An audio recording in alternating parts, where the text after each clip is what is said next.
Bismillahirrahmanirrahim. Alhamdulillah wassalatu wassalamu ala Rasulillah Nabiyina Muhammad wa ala alihi wa sahbihi ajma'in wa ba'd. Sambungnya perbincangan kita adalah kitab Muqaddimah Aqidah Al-Muslimin. Muqaddimah itu maknanya permulaan. Muqaddimah ini permulaan pengenalan tentang Islam, iman, dah lawan dia syirik, kufur, murtad wal a'udzubillah. Jadi semua lawan itu kena kenal dulu. Habis ni baru kita masuk dalam rukun yang pertama, beriman kepada Allah. Ayat. Dia ada 6 kitab, 7 lah. Muqaddimah, kita ada sosok pula kitab yang menceritakan tentang satu-satu. Jadi, hari ini tidak ada ubat yang paling mujarab nak menyelamatkan masyarakat hari ini, selain daripada kita balik semula perkuat iman kita, keluarga dan anak-anak cucu kita, kemah akidah balik. Tak pada yang lain. Kui rata besi, dia pandai kerak. Nambuh ke apa? Tok dalam penjara, dia lompat ke atas. Tak lompat ke atas, dia korek duit ke bawah. Kan orang panggil tak lekat tahap. Yang boleh bagi break kepada keluarga kita hari ni, anak-anak kita, break ideanya apa dia? Akidah, kepercayaan dia kepada Allah SWT. Sebab kalau manusia percaya ke Tuhan, ada lagi menipu. Nipu apa Tuhan tengok? Nipu apa? Ada balasan, ada hari akhirat, ada syurga, ada neraka. Hari ni orang tahu, tapi sebagai maklumat. Aku tanya anak-anak orang Islam. Dia tahu tak syurga neraka? Tahu. Tapi bukan tahu sebagai satu pengetahuan yang betul-betul dalam kepala dia. Tahu sebagai maklumat. Maklumat rukun iman ni negara. Sebab tak tahu hak ni, tak bini lah dia. Iman tanya hak ni dulu. Ngocak. Berapa rukun Islam, berapa rukun iman? Tak jawab ni tak menikah. Tangguh hak nikah, punah majlis. Jadi kena mengaji kau tu. Tengah orang tu belajar betul-betul kan nak selesai masalah ni.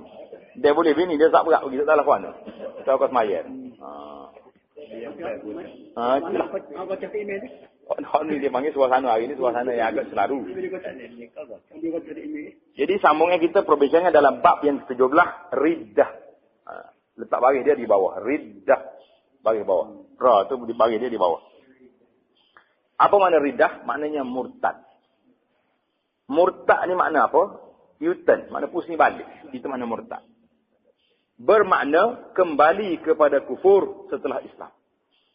Orang ni asalnya Islam, jadi kafir.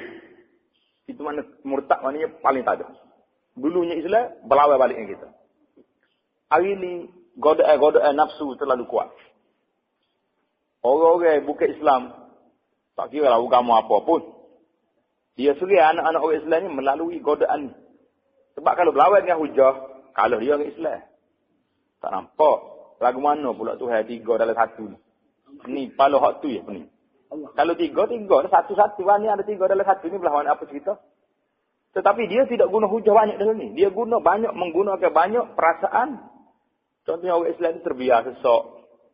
Pergi bantuan. Tengok ni. Tu email kapum. Pernah mari tanya soalan ni? Tak pernah tanya. Orang tu pernah ustaz-ustaz yang ceramah masjid. Pernah tanya? Tak ada. Tanya kami. Hari-hari orang mari bantuan. Sakit orang mari ubat. Menyebabkan orang ni jadi lemah. Kau sari kau lemah.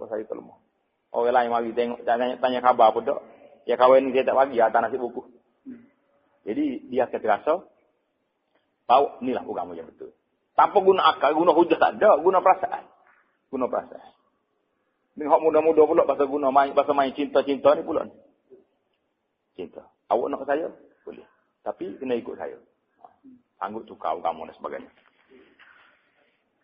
Bahawa ijma' ulama. Maknanya sepakat para ahli ulama kita menyatakan bahawa seseorang muslim yang ingkar kepada apa-apa yang ditetapkan oleh Allah Subhanahu Wa Taala adalah menjadi murtad. Maknanya hak benda tetap dah. Dalam Quran kata benda ni, dalam hadis sudah ada, tiba-tiba kita kata, tak betul tu. Hak kepala otak kita ni, kepala otak orang putih ni betul pada tu. Maka orang ni sudah rusak Islam dia. Yakni kufur setelah Islam, kecuali dia benar-benar jahil. Orang panggil jahil tu okey nanti. Jahil tu okey ni, jahil tu apa, jahil berapa lagi. Maknanya jahil tu ajak lah. Mana perlu dididik balik, ajar balik. Jadi masa tu tak boleh terus jatuh hukum. Orang ni kafir lah. Kita kena ajar dulu. Kena didik dulu. Kena asuh dulu. Lepas tu barulah. Setelah hujah dia mantap. Dia faham betul-betul dah. Lawan juga. Pada waktu itu dia cerita lain dah tu. Tetapi sekiranya diberitahu dan ditegakkan hujah, namun dia masih tetap dengan keingkarannya, maka adalah dihukumkan kufur dan murtad wal'iyadzubillah. Jadi saya nak sapa situ lambat lagi lah. Nak sapa ke jatuh hukum itu lambat. Kemudian kita orang perseorangnya tak boleh jatuh hukum orang. Maka dia tak bagi kita jadi qadi seorang diri. Dia panggil qadi swasta. Bila ni ramai orang qadi swasta ni. Duduk sini. Orang tu tak betul. Orang ni boni pakat tu jatuh hukum. Kalau istilah orang moden dia panggil juru audit. Juru audit tak bertauliah. Kerja dia nya duk lebuh pacok daerah atas kepala orang. Hak ni pelaga orang. Dia pacoknya kepada orang hak baik-baik je ni. Orang hak jauh-jauh ni. Orang surah di masjid. Hak tak jauh tu tak payah ni tidak pergi pacok atas kepala daerah apa ni. Tidak ada berusaha nak mari orang tu ke masjid. Inilah penyakit akhir zaman ni, penyakit duk main, duk kokek sama sendiri dia panggil. Jadi sesungguhnya engkar itu berlaku dengan perkataan. Ini kita kata, saya tak setuju. Undang-undang itu apa dah saya tak setuju? Tak boleh. Dalam Quran kata haram, apa dah saya nak kata halal? Itu dengan perkataan. Dan perbuatan. Dia tak kata gaul-apa, pergi dekat tunggu kamak duduk tabik kau itu. Tabik tu. Bila ni tunggu kamak, orang bungkir, orang kapur tak pergi. Tunggu besar ni pula. Tunggu mereka antara masa. Kita tabik hati setiap tahun. Lagu mana? Ni fatwa mufti sudah fatwa dah. Tak boleh. Fatwa mufti. Majlis fatwa kemasa itulah waktu fatwa. Nah, dia betulnya perbuatan-perbuatan itu sebuah silap. Dan perbuatan yang tidak mungkin ditakwil melainkan kufur menurut nas yang jelas. Maknanya kalau kita boleh takwil lagi dia ni jahil, tak tahu apa. Jadi kita tak boleh kata kafir lagi. Kita kena nasihat dulu. Adalah dianggap perkataan sebarang perkara yang menepati maksudnya seperti ditulis. Jadi kita tak kata tapi kita tulis. Ambil kertas tulis. Kata-kata tulisan yang menunjukkan dia ni kufur. Maka jadi juga. Serupa juga dengan orang nak balas dengan bini dia. Dia balas dengan bini dia. Grab doa ni ambil pen tulis atas kertas. Mek tu aku seram. Kalau kertas jadi. Pasal dia tu mana tulis tu. Dia tulis apa situ? Benda-benda lagi tu. Jadi masalah hari ni orang main SMS dia panggil. Tulis dengan SMS menunjukkan dia tu cerah jatuh. Dia tulis SMS bahawa dia ni sudah kufur. Aku tak percaya lagi pada Islam. Islam ni agama mundur contohnya. Tulis atas SMS. Jadi jangan duk gurau benda-benda macam tu. Mesej tu SMS tu mesej apa? Ilah ni mesej. Orang tua mana mesej lah kalau ni. Handphone. Tak cakap tu telefon tangan ni. Tak. Handphone. Kalau orang Indonesia dia panggil HP.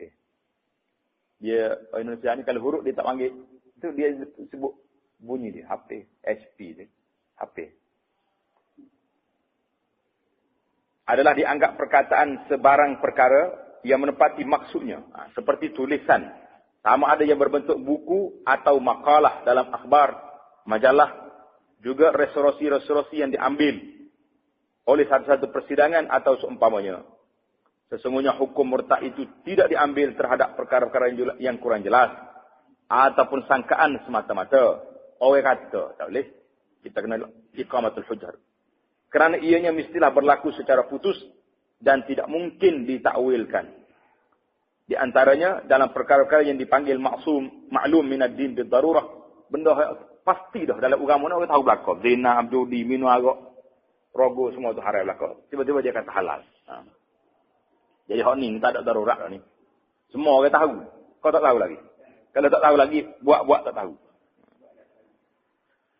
Dalam hukum yang diketahui walaupun oleh seorang awam. Mana orang awam pun dia kena tahu benda ni benda darurat, benda apa ni terlalu daruri pengetahuan manusia.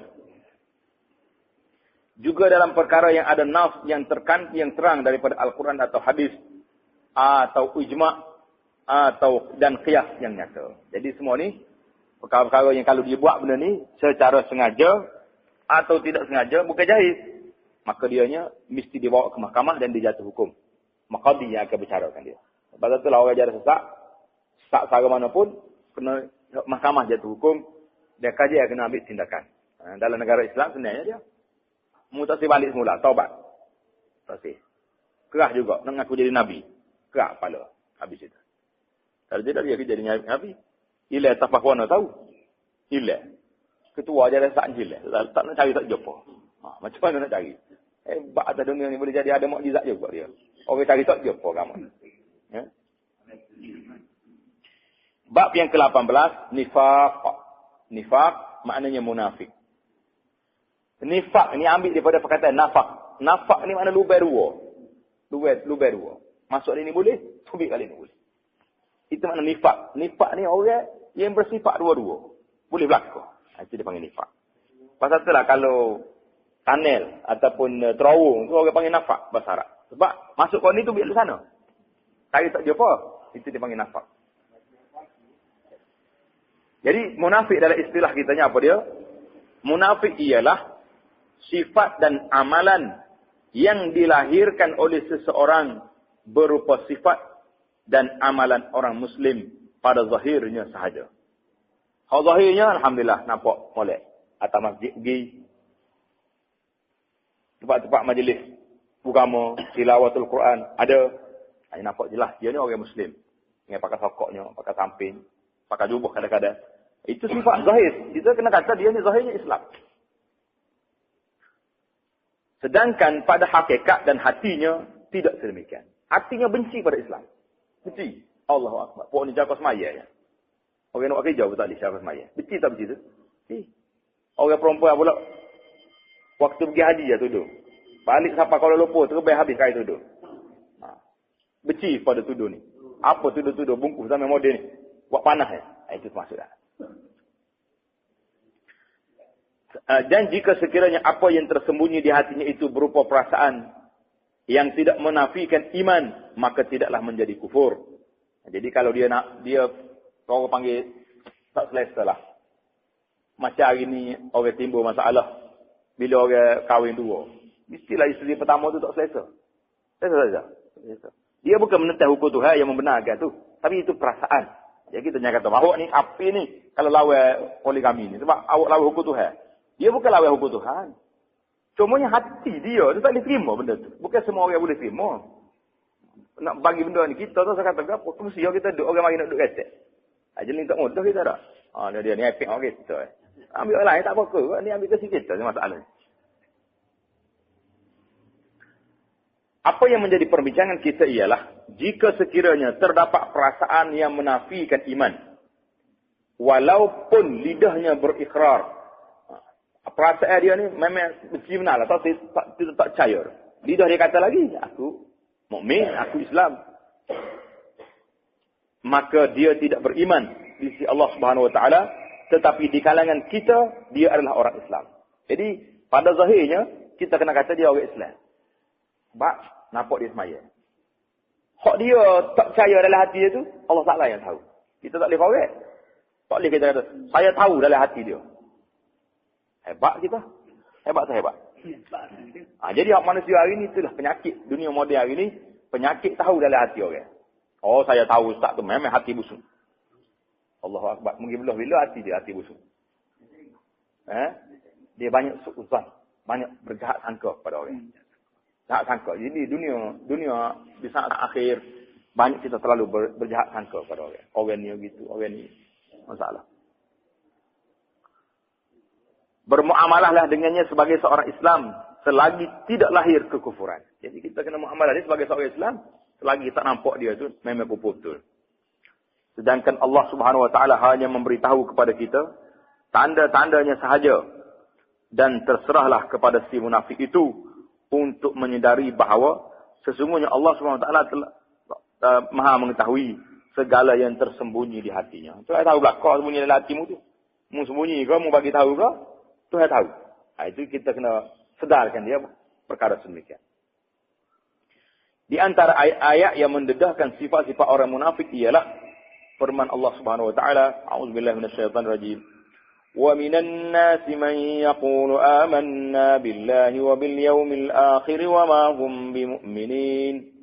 يخادعون الله والذين آمنوا وما يخدعون إلا أنفسهم وما يشعرون في قلوبهم مرض فزادهم الله مرضا ولهم عذاب أليم بما كانوا يكذبون وإذا قيل لهم لا تفسدوا في الأرض قالوا إنما نحن مصلحون ألا إنهم هم المفسدون ولكن لا يشعرون وإذا قيل لهم آمنوا كما آمن الناس قالوا أنؤمن كما آمن السفهاء ألا إنهم هم السفهاء ولكن لا يعلمون وإذا لقوا الذين آمنوا قالوا آمنا وإذا خلوا إلى شياطينهم قالوا إنا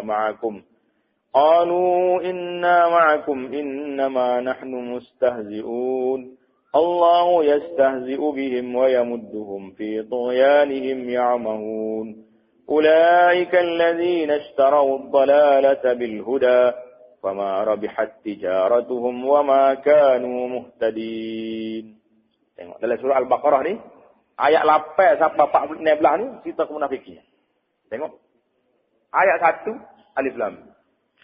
Ayat 2 cara orang mukmin, lepas tu ayat kafir munafikin selalu. Berapa banyak ayat munafikin? Banyak. 8 dengan 16. Nak cerita tentang munafikin ni bahaya. Pasal tu Allah Taala detailkan. Allah Ta'ala jelaskan sifat-sifat dia dalam Quran. Begitu jelas. Maksudnya, di antara manusia ada yang mengatakan, kami beriman kepada Allah dan hari akhirat. Dia kata. Padahal, ini cerita Quran ni. Padahal mereka bukan orang-orang yang beriman. Mereka hendak menipu Allah dan orang-orang yang beriman. Dia nak tipu Tuhan ya. Kecek sana itu. Orang panggil cakap kedai kopi. Jumpa dengan gua ni. Saya beriman. Padahal mereka menipu diri mereka sendiri. Sedangkan mereka tidak sedar. Di dalam hati mereka ada penyakit. Maka Allah menambah penyakit kepada mereka. Dan bagi mereka azab yang pedih. Dengan sebab apa yang mereka dustakan. Dan bila dikatakan kepada mereka. Janganlah kamu membuat kerosakan di bumi. Mereka menjawab. Sesungguhnya kami. Orang yang melakukan kebaikan. Mana pula pusat. Kami ni orang baik. Ingatlah. Sesungguhnya mereka itulah orang-orang yang membuat kerusakan. Tetapi mereka tidak sedar. Apabila dikatakan kepada mereka. Berimanlah kamu sebagaimana orang-orang lain telah beriman. Mereka menjawab. Adakah kami beriman? Sebagaimana berimannya orang-orang yang bodoh itu. Dia tunjuk sahabat-sahabat Nabi. Hak lemah-lemah, hak tak gerak ni. Daif. Orang mereka awal. Dia kata kami nak beriman sebab hamba-hamba ni. Berikut Muhammad ni, hak hina-hina ni. Dia berasa dia tu kau peraksa. Hak ni hina. Memang dia kaya sungguh. Ingatlah.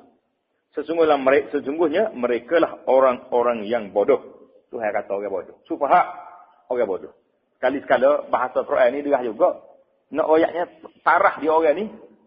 Tuhan kata bodoh. Nak kata mana dia? Semuanya kita pendakwah ustaz ni jangan kerahlah dengan orang tu. Tuhan kata tepat dengan dia dah kita nak kata ni kadang-kadang tak sampai situ lagi kita orang mau bodoh dah. Lari lah orang kat tengah bawah kita dah dia. Dia kata ustaz ni bekeng. Kata kau kata tak mudah-mudah juga. Tetapi mereka tidak tahu. Tak tahu dia bodoh. Dan bila mereka berjumpa dengan orang-orang yang beriman, mereka mengatakan kami telah beriman. Dan bila mereka kembali kepada syaitan-syaitan mereka, mereka mengatakan sesungguhnya kami sependirian dengan kamu. Allah Ta'ala sebut ila syayatinihim. Balik kepada syaitan mereka. Syaitan ni ada dua. Syaitan hak tu goda kan. Minal jinnati. Wanas. Syaitan jin tu tak nampak. Syaitan manusia tu. Hak pala hitam juga. Begitu. Dan bila mereka kembali kepada syaitan-syaitan mereka. Mereka mengatakan sungguhnya kami sependirian dengan kamu. Kami hanya berolok-olok saja. Olok-olok itu mana bermain-main ya. Gurau-gurau je cakap sini. Allah akan membalas olok-olok mereka.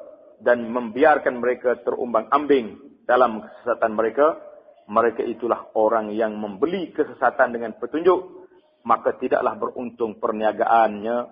Dan tidaklah mereka mendapat petunjuk. Jadi Allah SWT beri kepada kita. Contoh-contoh orang munafikin.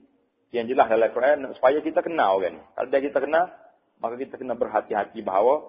Inilah di antara tokoh-tokohnya, inilah di antara sifat-sifatnya, supaya kita berhati-hati daripada jadi macam lain. Ayat yang seterusnya, a'udzubillahi minasyaitonir rajim.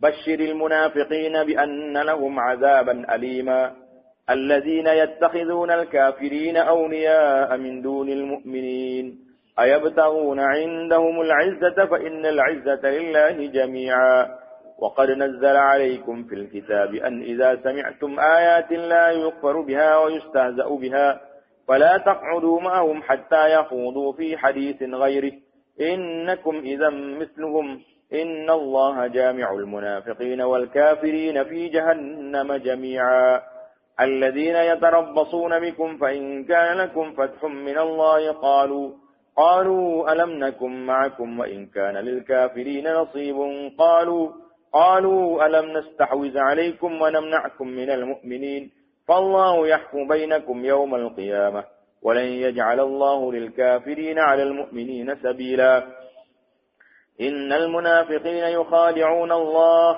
وهو خادعهم وإذا قاموا إلى الصلاة قاموا كسالى يراءون الناس ولا يذكرون الله إلا قليلا مذبذبين بين ذلك لا إلى هؤلاء ولا إلى هؤلاء ومن يضلل الله فلن تجد له سبيلا يا أيها الذين آمنوا لا تتخذوا الكافرين أولياء من دون المؤمنين أتريدون أن تجعلوا لله عليكم سلطانا مبينا إن المنافقين في الدرك الأسفل من النار ولن تجد لهم نصيرا إن الذين تابوا وأصلحوا واعتصموا بالله وأخلصوا دينهم لله فأولئك مع المؤمنين وسوف يؤتي الله المؤمنين أجرا عظيما.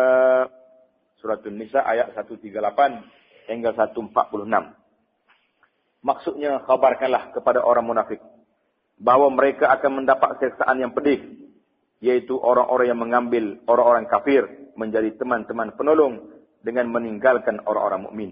Maknanya kita ambil orang kafir, dilawai orang mukmin. Apakah mereka mencari kekuatan di sisi orang-orang kafir itu? Maka sungguhnya semua kekuatan kepunyaan Allah, dan sesungguhnya Allah telah menurunkan kepada kamu di dalam Al-Quran bahawa apabila kamu mendengar ayat-ayat Allah diingkari dan diperolok-olokkan oleh orang-orang kafir, maka janganlah kamu duduk beserta mereka sehingga mereka memasuki perbualan yang lain.